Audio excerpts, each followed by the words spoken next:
Olá, meu amigo, olá, minha amiga. Que a graça e a paz de nosso Senhor e Salvador Jesus Cristo esteja com você nesse momento, nesta hora. Estamos começando mais uma palavra, né? Mais um café. Estamos tomando café aí com Noronha para trazer uma edificação, uma palavra que possa encorajar você, uma palavra que possa direcionar você, a sua vida, a sua casa, a sua família. Estamos vivendo os dias difíceis, atribulado, angustiado, mas nós temos fé e procuramos colocar a nossa fé em prática. Por que eu falo prestar atenção na palavra? A Bíblia diz em Hebreus, no capítulo 4, versículo 12, que a palavra de Deus ela é viva e eficaz. Ela é mais penetrante que espada de dois gumes, e ela penetra até a divisão da alma, da junta e da medula. Ela é apta, ela está apta para discernir os pensamentos e as intenções do coração. Eu costumo dizer que a Bíblia, qualquer psicólogo, terapeuta, psicanalista queria ter o poder que a Bíblia tem quando ela está sendo pregada através da ação do Espírito Santo, porque ela julga valores.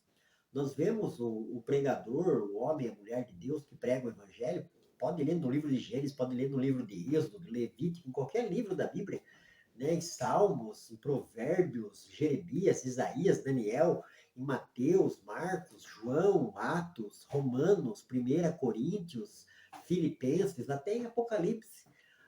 Eles podem ler e tirar uma pregação, um sermão dali, e esse sermão verdadeiramente fala com a nossa necessidade, fala com a nossa angústia, fala com a solicitude humana, né? Com o vazio existencial. Então, esse é o poder que a Bíblia, quando está sendo ministrada como palavra de Deus, através de uma pessoa que foi regenerada pelo Espírito Santo, se converteu de fato, né? Entregou a vida a Cristo, e Jesus é o Senhor da vida dela. Então, quando ela está manuseando, pregando, ensinando a palavra de Deus, o Espírito Santo usa ela. E segundo o livro de Hebreus, ela tem este poder de julgar valores no ser humano, né? Então eu não descaracterizo qualquer profissional em área aí, de psicanálise, de psicologia, terapia, psiquiatria, mas eu sou cristão, praticante, creio na Bíblia como palavra de Deus, como regra de fé e prática, como está escrito na maioria dos estatutos da igreja, né? Eu costumo dizer que a gente tem que aprender, ler, conhecer, entender. Você está frequentando uma igreja há 5, 10 anos, 15 anos, e ainda você não leu o estatuto da sua igreja, eu convido você, faça isso. Porque lá você vai ver que o primeiro estatuto, a Bíblia, ela é regra de fé e prática. Infelizmente, a gente nos dias de hoje estamos vendo em muitas igrejas muito esoterismo, né? Coisas aí mirabolante, falando em nome de Deus e não tem nada a ver com Deus. Então isso é muito sério, né? A pessoa fala que crê na Bíblia, acredita na Bíblia, mas não sabe qual é o primeiro estatuto da sua igreja. Eu convido você, então, meu amigo, minha amiga que ligou aí, que está assistindo o Noronha agora nesse momento. Então faça isso, né? Vá lá, leia o estatuto da sua igreja, é muito importante, isso se chama confissão de fé. O que é confissão de fé? A confissão de fé nada mais é naquilo que eu creio, que eu acredito. Eu acredito que a Bíblia é regra de fé e prática. Eu acredito que a Bíblia tem uma cosmovisão coerente e consistente. A cosmovisão que veio do judaísmo, através do Antigo Testamento, e no cristianismo através do Novo Testamento. Então, o judaísmo cristão traz essa história linear que a gente entende através do conhecimento da Bíblia Sagrada como regra de fé e prática para a gente entender o propósito de Deus, do Deus Criador da Bíblia, né? Que está escrito lá em Gênesis, no capítulo 1, no princípio criou Deus os céus e a terra. E a gente vê os jovens indo para a faculdade, para a escola, para tantos cursos aí, e às vezes com a conversa com naturalista, com ateus, neo-ateus, e não sabe dar uma resposta coerente, consistente e embasada dentro da palavra de Deus, dentro do ensinamento filosófico cristão, teológico cristão e científico cristão também. Então por que não? A Bíblia é a palavra de Deus, de acordo com o pastor, aí ela é o maior compêndio arqueológico do mundo. Hoje eu estava lendo sobre arqueologia, eu gosto, né? Não é minha área, mas eu gosto. Então a gente pega a história de José do Egito, lá de Gênesis 37 aos 50, a gente vê a passagem de José ali pelo Egito, a arqueologia confirma tudo aquilo que José falou que lá os homens iam ser embalsamados quando morria. A gente vê que os egípcios têm essa prática, né? A gente vê que José ali foi trocado o nome dele, né? É, Zefanete Parneia, então é aquele que é o conselheiro dos cabeças.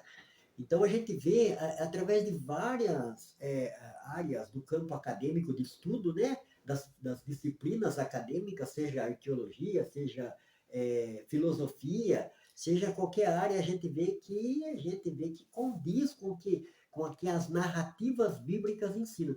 Então a pessoa fala assim, mas a Bíblia foi escrita por homens. É lógico, todo livro foi escrito por homens, não somente a Bíblia. Né? O livro de Nietzsche foi escrito por homem, o livro de Darwin foi escrito por homem, o livro de Freud foi escrito por homem, os livros que a gente tem aí de filósofos brasileiros, né? O Pondé, o Leandro Carnal, o Mário Sérgio Cortella e de outros americanos, ingleses, então foi escrito por homens.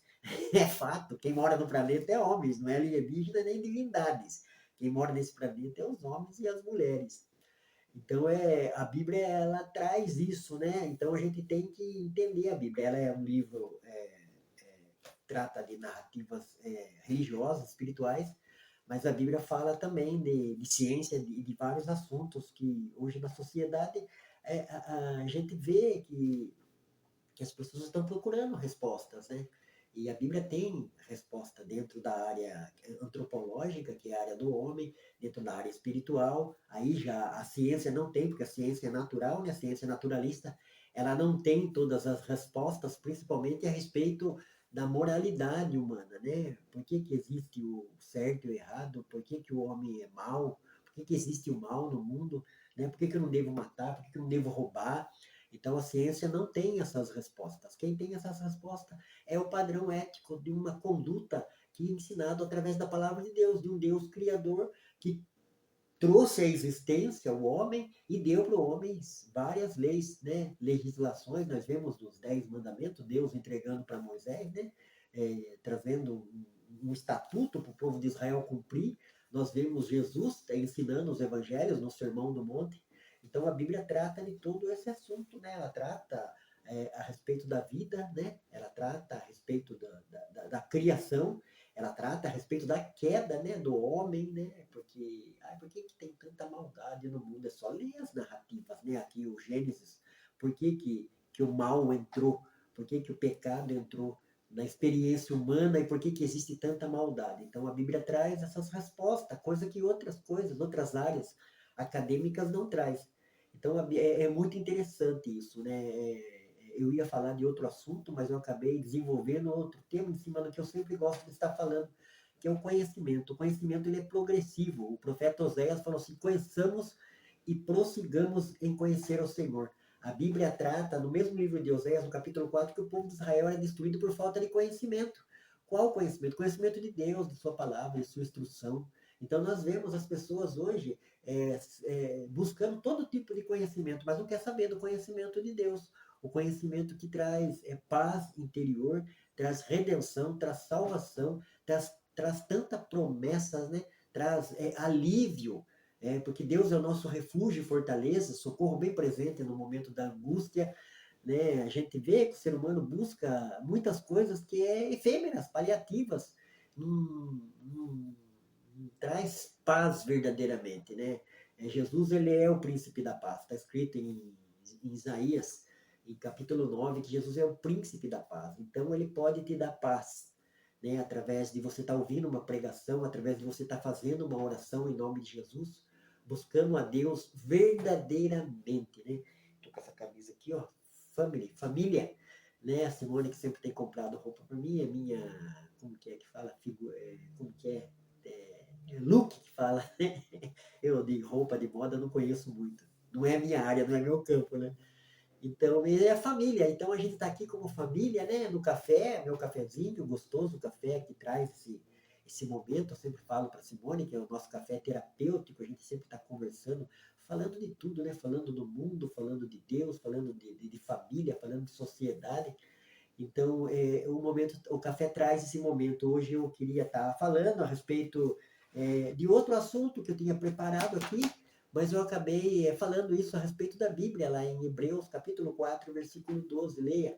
Ela é viva, né? A não ser que uma pessoa de qualquer jeito, se dizendo religioso, com uma Bíblia, né, pode até usar a Bíblia, Então, mas que não tem nada a ver, não entendeu ainda quem é Deus, quem é o Espírito Santo, quem é o Senhor Jesus, o que que é mundo espiritual. Então, o apóstolo Paulo ele fala muito bem sobre o ministério da reconciliação. Então, o homem e a mulher, para estar pregando, ensinando, falando de Deus, falando da salvação, falando do evangelho, que é o poder redentor em todas as áreas da vida, ele tem que ser uma pessoa reconciliada, que de fato experimentou, né, como os apóstolos experimentaram, né, o conhecimento de Cristo, né, as experiências de ver o Cristo ali curando, libertando, perdoando os pecados. Então, o próprio apóstolo Paulo, ali no livro de Atos, teve o um encontro com Jesus, ele indo para a estrada, ali para a cidade de Damasco, de cavalo, ele teve um encontro com Jesus, e a partir do momento que ele teve encontro, ele era um homem hiper religioso, mas não entendia quem era Deus de fato, né? Servia um Deus de estatuto, de, de muita religiosidade, mas não tinha experimentado um Deus vivo e verdadeiro. E é isso que a gente tem que fazer através do conhecimento da palavra de Deus. Como o profeta Oséias admoestou, conheçamos e prossigamos. Prossiga, leia, por mais que você não entenda, meu irmão, minha irmã. Eu sei que não é fácil, não, parece complicado. A Bíblia é um livro escrito por 40 escritores, pessoas totalmente diferentes, pescadores, homens humildes, assim como reis, profetas, homens, né? Assim como Salomão, um homem bem estudado, cheio de sabedoria e de conhecimento. Então, e ela não se contradiz, isso que é mais lindo, né? Numa história linear de criação, que é de redenção, quem lê a Bíblia na íntegra, e como eu falei, é uma pessoa reconciliada, né? Tem um entendimento, um intelecto, a moradia de Jesus e do Espírito Santo pode compreender a palavra de Deus para ter esse entendimento maravilhoso, né? Ela alimenta a alma.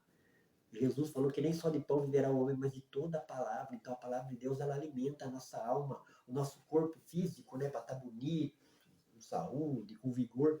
Você precisa estar comendo, se alimentando bem, né, comida boa, carne, nutrientes, né, tanta coisa aí, saladas, legumes, frutas.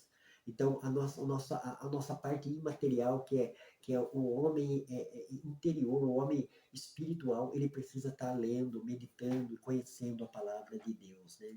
A Bíblia traz tanta promessa, né, para aquele que lê e medita, e as pessoas hoje, eu falo com conhecimento de causa, as pessoas têm interesse em tantas coisas supérfluas, passageiras, que vai ficar aqui. Agora a palavra de Deus, ela permanece para sempre, ela é nosso guia, ela nos ilumina, como está escrito no Salmo 119, versículo 105, lâmpada para os meus pés é a tua palavra e luz para o meu caminho. Vamos ler a palavra, vamos conhecer, vamos ler Gênesis, a criação. Gênesis, que é linda a história da criação. Depois vem ali o dilúvio de Noé, no capítulo 6. Vamos entender por que houve um dilúvio, né?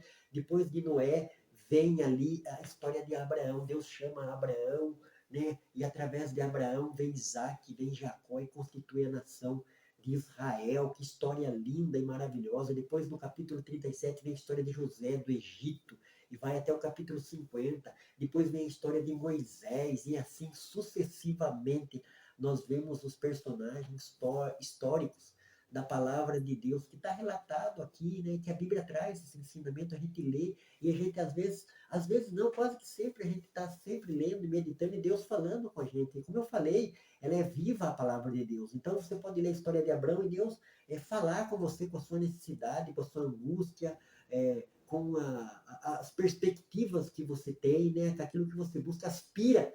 Então Deus pode estar falando, trazendo um conselho dentro da palavra de Deus para a sua vida, para te dar ânimo, coragem, te fortalecer e alimentar a sua alma. Que Deus abençoe ricamente você, meu amigo e minha amiga. Leia, medite lá, Hebreus capítulo 4, versículo 12, nessa palavra maravilhosa, né? A partir do momento que eu conheci ela, a minha vida nunca mais foi a mesma, né? Deus me curou, me libertou, trouxe paz, me deu um caminho, traçou um caminho, né? Eu entendi o propósito, o plano de Deus para minha vida, que é de me abençoar, fazer de mim uma pessoa abençoada, eu e a minha casa, né? Como Josué falou, serviremos ao Senhor. Que Deus abençoe ricamente você, a sua casa e a sua família nesse dia.